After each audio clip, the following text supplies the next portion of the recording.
closer. I know they're not supposed to touch the horse's eyelashes. Right. That's supposed to be cleared. Yep. Any special reason for the width? The How far are you supposed to have it? the general rule is the more freedom you can allow your horse and still have him comfortable, you allow it.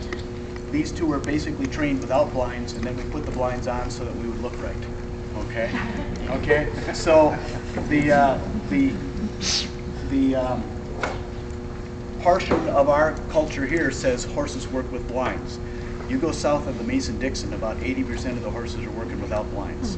You go into Europe, about 95% of the horses are working without blinds. And it's just a tradition in this area that horses work with blinds.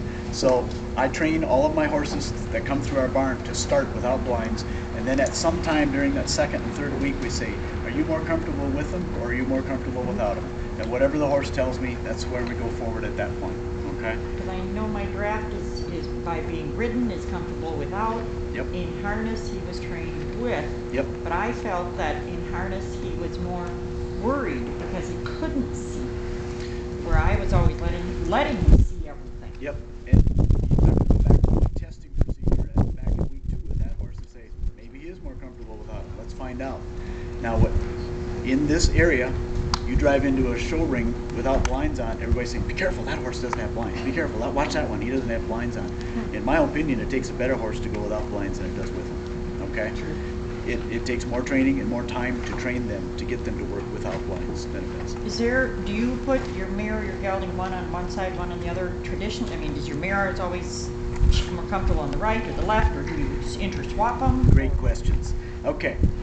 This pair, they've worked this side out almost all of their career.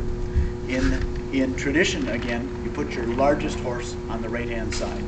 And that comes back from the days when the horses were plowing. Your right-hand horse walked in the furrow.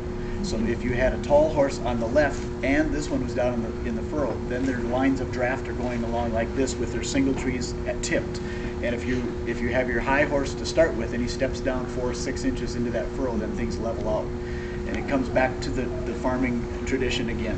Now, if you're working your horse out on the road and your best horse is this one, I'd still put him over there so that he's up against the traffic rather than the one that might be afraid up against the traffic. Okay? Then, if you want them horses to work on the opposite sides at different times, never drive them 3 times in a row on one side of the tongue is my dad's rule. If you want them to switch back and forth twice on the one side of the tongue is enough. The third time you better swap them. And every one of the horses on my farm will work in any position that I want them to work in, just because we did a lot of swapping in the beginning. Okay? Boy, you guys are